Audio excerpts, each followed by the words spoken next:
भाग 10. शहाजीराजांच्या पुणे जहागिरीत शिवाजीराजांसह येताच दादोजी कोंडदेवांनी जहागिरीकडे लक्ष द्यायला सुरुवात केली. वस्त्यांसाठी कौल दिला, जागा निवडली. शिवापूर, शहापूर यांच्यासारखी गावे रूप घेऊ लागली. आंब्याच्या बागा उठवल्या गेल्या. वस्ती करणाऱ्यांसाठी येणाऱ्या कुटुंबांना मदत दिली जाऊ लागली. वाडा अशा माणसांनी सदैव भरला जाऊ लागला. जिजाबाईंच्याकडे बाया बापड्या येत होत्या. त्यांची दुःखे पाहून जिजाबाईंचे डोळे पाणावत. बाल शिवाजी हे सारे पाहत होते. आपल्या बदलत्या जहागिरीचे रूप निरखित होते. वाड्यात येणाऱ्या तंट्यांच्या निर्णयांच्या वेळी हजर राहत होते. हे सारे पाहत असता शास्त्रीबुवांच्याकडे शिक्षण चालू होते. दादोजींनी निष्णात पटाईत ढालकरी पट्टेकरी बालराजांच्याकरिता आणविले होते. सायंकाळी वाड्याच्या चौकात मर्दानी खेळाचे शिक्षण चाले. मावळ्यांची मुले शिवाजीच्या खेळात हिरिरीने भाग घेत. एके दिवशी पंतांनी आत येऊन मुधोजीराव निंबाळकर आल्याची खबर दिली. मुधोजी निंबाळकर हे जुने आप्त.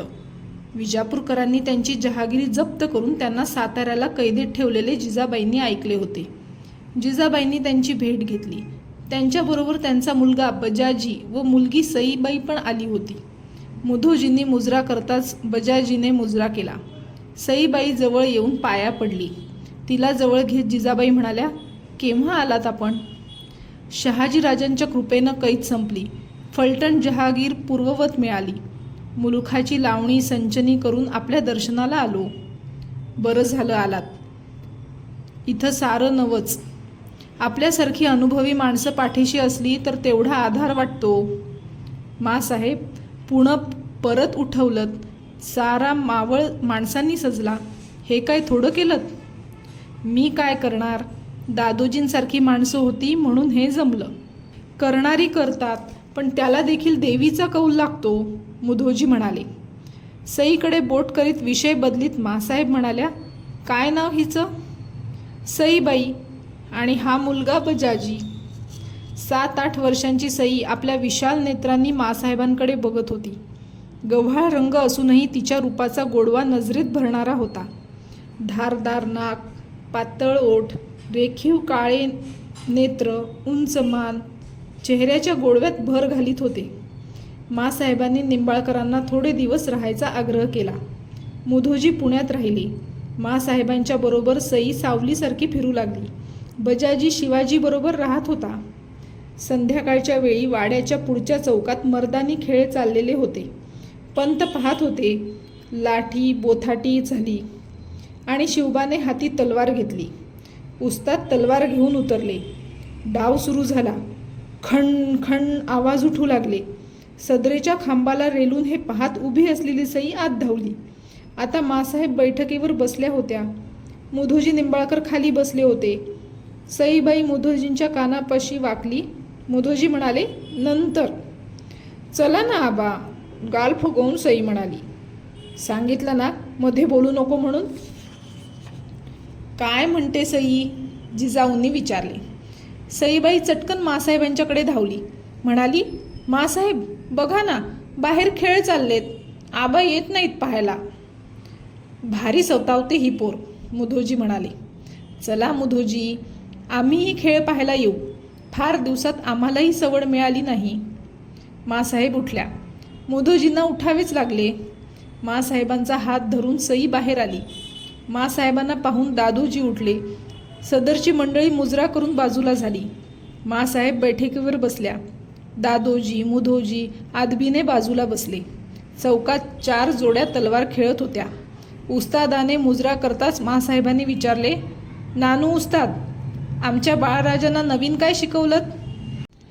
नानू म्हातारा होता, तरी वाळल्या हाडात तेज होते. तो म्हणाला, मासाहेब धावतोच की आता. नानूने सूचना केल्या. चौक मोकळा झाला. नानू म्हणाला, राजे घ्या लाठी. लाठी घेतली. राजांनी लाठी फिरवायला सुरुवात केली. साधी, बगली, चक्री सारे प्रकार करून दाखवले. चक्री लाठीच्या वेळी तर लाठीची गुणगुण ऐकू येत होती. 3 हात होताच नानूने काठी उचलली. राजांच्या समोर जात तो म्हणाला, बेतानं हा राजे, नाहीतर मागच्यासारखा बावळा निखळून ठेवशिला. सारे हसले. नमन करून हातावर थुंकून नानूने काठी उचलली. बाळराजांनी त्याचे अनुकरण केले.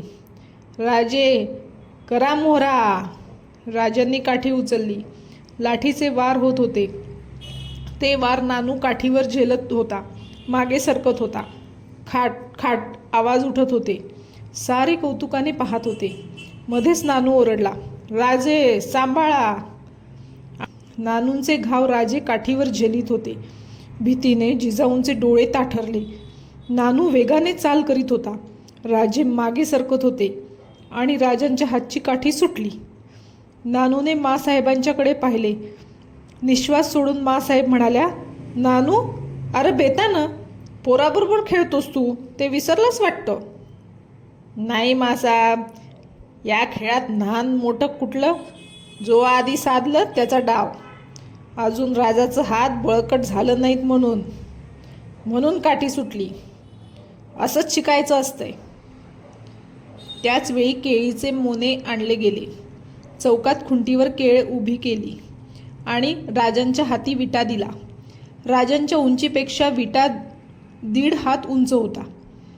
फाळाखाली चांदीचे कडे खुळखुळत होते. कड्याखाली भला थोरला गोंडा होता. विट्याच्या टोकाला रेशमी काढणी होती. राजांनी केळीपासून दूर जायला सुरुवात केली. दुसऱ्या टोकाला ते गेले. काढणी हाताला गुंडाळून पवित्रा घेऊन उभे राहिले. नानू ओरडला, राजे चाल करा. मस्ताड उड्या टाकीत राजे झेपावले. केळीपासून 8 हातांवर राजे आले आणि एका बळाने त्यांनी विटा फेकला. सरसरत विटा सुटला आणि हातावरच्या केळीत भस्कन घुसला. ओढीबरोबर त्या क्षणी विटा माघारी राजांच्या हाती आला. न राहून मुधोजी ओरडले, वा राजे वा. सईबाई माँसाहेबांच्या जवळ बसून हे सारे कौतुकाने पाहत होती. चौकातून केळ हलवली आणि चौकात दुसरे 2 मोने आणले गेले. माँसाहेबांच्या बैठकीच्या समोर दोन्ही मोने 8 हातांच्या अंतरावर समांतर लावले गेले. शिवाजी राजांनी दोन्ही हातात पट्टे चढविले. चौकात येऊन त्यांनी पट्ट्याचा पवित्रा घेतला. बाल शिवाजी करारी मुद्रेने खेळ खेळत होता. तरी त्यांच्या ओठावरचे स्मित दडत नव्हते. आपल्या तीक्ष्ण नजरेने त्यांनी सदर निरखली. हाताचा अंदाज घेतला. चौरंग चौक फिरून त्यांनी उजवा गुडघा टेकवला. उजव्या हातीचा पट्टा सरळ होता. डावा हात रुंदावला होता. शिवाजी राजांचे मस्तक झुकले होते. शिवाजी राजे माँसाहेबांना मुजरा करीत होते. नजर वर झाली तेव्हा सस्मित वदनाने माँसाहेबांनी मानेने मुजरा स्वीकारल्याचे दिसले. शिवबाची नजर दादोजींकडे गेली. त्यांनीही मानेने मुजरा स्वीकारला. बाळराजे उठले. हात फिरवू लागले. हात फिरवीत ते केळींच्या मध्यभागी उभे राहिले. दोन्ही केळींचा त्यांनी अंदाज घेतला आणि डोळ्यांचे पाते लवायच्या आत अत्यंत वेगाने दोन्ही केळींवर वार केले. शिवाजी राजांनी परत मुजरा केला. दोन्ही केळी तशाच उभ्या होत्या. सईबाई खुदकन हसली. माँसाहेबांनी सईबाईंकडे पाहिले. त्या म्हणाला, नानू वस्ताद, आमच्या सईबाईंना राजांनी काय केलं ते दाखवा. नानू वस्ताद पुढे आले. दोन्ही केळींना धक्का देताच दोन्ही केळी मधून तुटल्या. समान अंतरावर त्या छेदल्या गेल्या होत्या. तुटलेल्या केळी पाहताच सईबाईंचे डोळे विस्फारले. ती उद्गारली, अवघो बाई, आणि तिने पदर तोंडाला लावला. सारे हसले. लाजलेल्या सईला जवळ घेत माँसाहेब म्हणाल्या, सई, हा नवरा चालेल का तुला? सईबाईने एकदम माँसाहेबांच्याकडे पाहिले. दुसऱ्या क्षणी पट्टे उतरीत असलेल्या शिवबांकडे पाहून माँसाहेबांना ती मोठ्याने म्हणाली, हो चालेल. माँसाहेब गोऱ्या मोऱ्या झाल्या. सईला जवळ घेत त्या म्हणाल्या, हातगधडे, असं हो म्हणून सांगतात का? माँसाहेबांची उपस्थिती विसरून सारा चौक हसण्याने भरून गेला. हसणे शांत होताच दादोजी स्थिर आवाजात म्हणाले, माँसाहेब, एक अर्ज आहे. काय दादोजी? गोष्ट निघालीच आहे. हरकत नसेल तर ही गोष्ट पक्की करावी. राजेही आता 10 वर्षांचे होतील. जोडाही शोभून दिसेल. नानू वस्ताद, काय म्हणतात दादोजी? नानू म्हणाला, खरंच आहे ते. देऊया बार उडवून. समद झालं, वाडा झाला, चौक झालं, लिहूनं वाचणं झालं. सूनबाईशिवाय घराला शोभा हाय काय? आवंदा करून टाकूया. अहो, पण निंबाळकर मामा काय म्हणतात ते तरी विचारा. पोर त्यांची. असे शब्द वापरू नका माँसाहेब. पोर आपली आहे. महाराजांच्या कृपेने जीव वाचला, जहागीर मिळाली, अन्नाला लागलो आम्ही. पोर पदरात घेतली तर आजवरच्या उपकारांवर, ऋणानुबंधांवर कळस चढेल. जगदंबेच्या मनात असेल तर होऊन जाईल. पूर्वीपासून चालत आलेला संबंध पुढं चालू होईल. दादोजी म्हणाले. जी, चांगली वेळ बघून बंगळुरूला तातडीनं खलिता पाठवा. आमची इच्छा सर्वांना कळवा. तिकडून होकार आला की आपण हे कार्य पार पाडू. मासाहेब उठल्या. सई म्हणाली, मासाहेब, एवढ्याच जायचं? मासाहेब हसल्या. कौतुकाने तिचा गालगुच्चा घेत म्हणाल्या, एका बैठकीत जेवढं केलंस ते का थोडं झालं? आता उठ बाई, पुष्कळ कामं आहेत. सर्वांचे मुजरे झाले. सईबाईसह मासाहेब आत गेल्या. ओलावलेल्या पापण्यांनी मोधोजीराव समाधानाने परत बैठकीवर बसले.